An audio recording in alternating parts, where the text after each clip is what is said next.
really cold too, dear. Just tucked on her lip. There. Come on. Put your finger in there. So, whoops. Does everybody have to come out and do their own chores then? No, actually, starting January 1st, there's going to be no more self-care. And me, they did early, switched early, so it used to be me and the girl in that small barn, split the barn and did the self-care, which I really loved. I really miss it, because then you get to see your horse twice a day. Yeah. You get to be responsible, since mine were young, it's easier to work the young ones and try and get them to become more consistent faster. Yep, working in there little. Yeah, rather than have, who knows who working them and whatever's, going on in a day. And like with Gift, it's tough for me to watch somebody else handle him and him making ugly faces and going, oh, you should be correcting that, Yep, get on that. Yeah. Is it so somebody working here? Yeah, there's, so the farm is run by a girl named Tiffany, and her dad's a barn manager out at Hermitage, which is a famous thoroughbred farm here that also has driving horses. And so he typically does morning chores, and she and her mom do evening chores. And then they've got a staff here that takes care of some other stuff, and does the stall cleaning and that sort of thing. So they're doing a really great job of running it. I'll tell you, hardest working family I know. Because when I'm out here doing chores in the morning for my horses, I'm with them, and they're out there and they're fixing stuff and they're mowing and they're weed whacking, and this place looks the best. They've had it, I think, 2 years, and this place looks the best that it's looked in decades. It is a nice facility, that's for sure. Nice and clean. So, when I got on her, Yeah. I don't know if you noticed, but what I tell people when I get on a horse for the first time, I want to make sure that if they want to bolt, Yeah. I'm in control of that and not Yeah. them.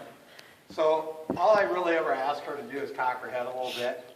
And I use a one-piece rein with most of the young horses that I work with, only because then I don't have to worry about losing a rein or having too much rein in my hand or anything like that.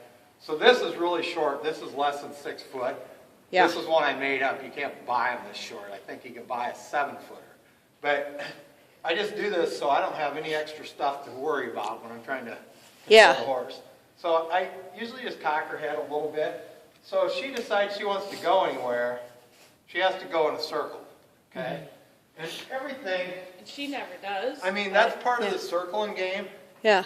I mean, for them to know, that's kind of a relaxing thing for them. I mean, it brings them back to ground zero. Mm-hmm. So, I always tell people, even if you think this horse is worth $1 million, and you tell me that, I'm not going to believe you until I get on it and do it myself.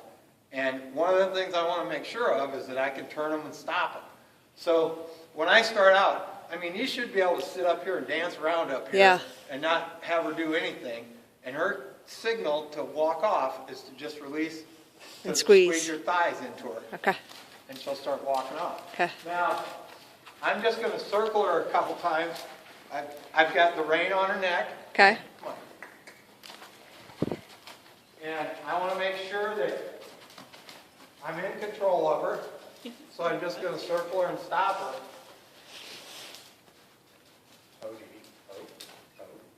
And then we're back here. And I mean, I want to make sure that, there's not too much that she's going to worry about with me up here. Before I start pushing her into other things. So.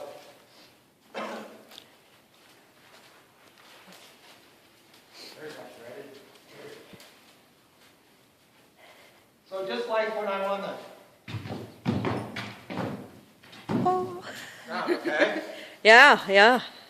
And I think you'll see, I mean, she's gotten to the point, the one caution I tell everybody is, don't ask this horse to do something that you're unsure about. Yeah. Because she's going to try it. And if you're nervous about it, If you commit and disengage, that's a bad thing. And I tell people that, like crossing muddy creeks. Sometimes in the spring, in Iowa, if you cross a muddy creek, they're going to be up to their belly in mud. Yeah, So and don't ask you're going to her be do sucking something at their that feet you're not and sure losing she their can balance. handle, Yeah. Because she's going to try it. Always ask her questions she can say yes to. Yep, absolutely. Yep. Yeah. And always ask her questions I can say yes to, And too. that's the first thing. Ask her questions that you're prepared to say yes to, and then ask her the same. Yep, Yeah. absolutely. Once you commit, you have to follow through.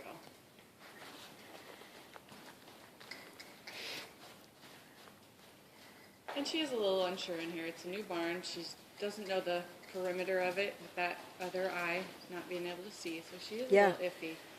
Well, how is this compared to home? Because it seems to me like she's just doing really great, you know? She does this at our house too. She's really So, quiet. so yeah, she's just about the same, not necessarily Yep, no. more nervous minus the fact. She's a little you bit know. more comfortable because she knows the perimeter of our barn. Yeah. And I think that's what's throwing her off here. Yeah. I think it is that light there. She definitely. Hi, honey. Good girl. Oh.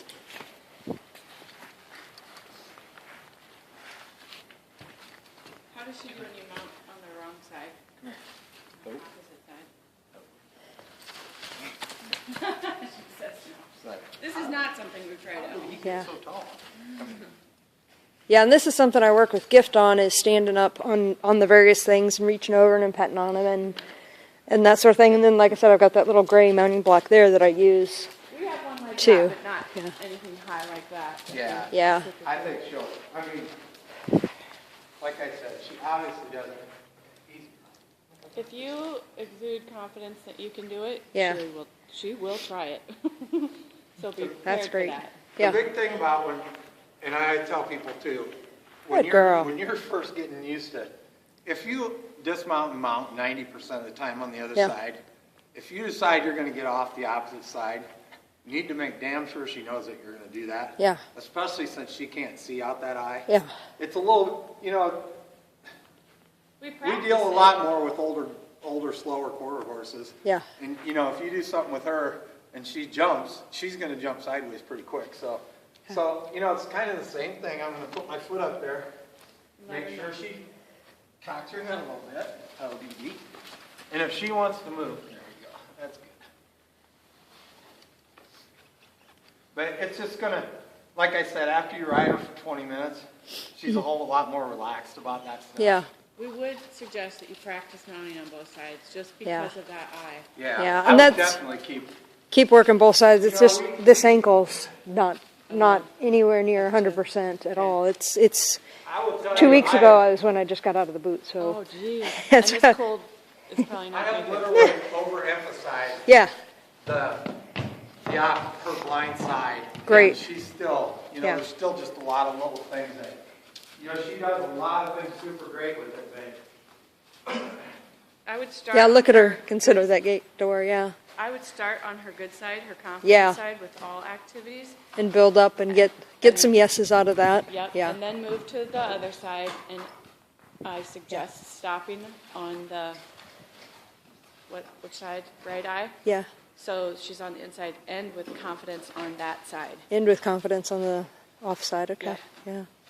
And that has been something that see, the seems part to be that helping her. surprises me about this, Yeah. about her that amazes me is, I'm taking her through here, there's a lot of activity here, but she doesn't, you'll rarely see her touch something. Yeah. On that blind side. Yeah. Which, that's when I first started messing with her, and I told you I'd walk her up to a barrel and turn her on that blind side, and she would not touch that barrel ever. That's And great. That's why I thought. Go around that way, the other way. I had our vet look at her and say, do you think she can see anything out of that eye? And he looked at it, he goes, no, she can't. He goes, I've seen that before. She's totally blind now. Yeah. Yeah, and that little bit of, you hold that hope that maybe she can see something, because I don't, I know a lot of people, go ahead and sew that shut, Yeah. but as long as it's still not a health problem for her, I don't want to do that, and Yeah. It actually doesn't look that bad. No. and I'm getting used to it now, when it first happened, still used to have all these memories of her other beautiful eye. Yeah. And then she'd been kicked in the face. I don't know if you noticed that little awkward Yeah. bump. She's an Arabian, she's got a dish, but she got kicked in the face shortly after losing her eye. And so once the swelling from that went down and got healed, she looks a lot better. She is so sweet. I fell in love with her very quickly. I can tell. I love it that you guys love and care for her so much. I can just tell. And I love that. I'm so thrilled, her dad used to make friends with everybody, and he was the kind of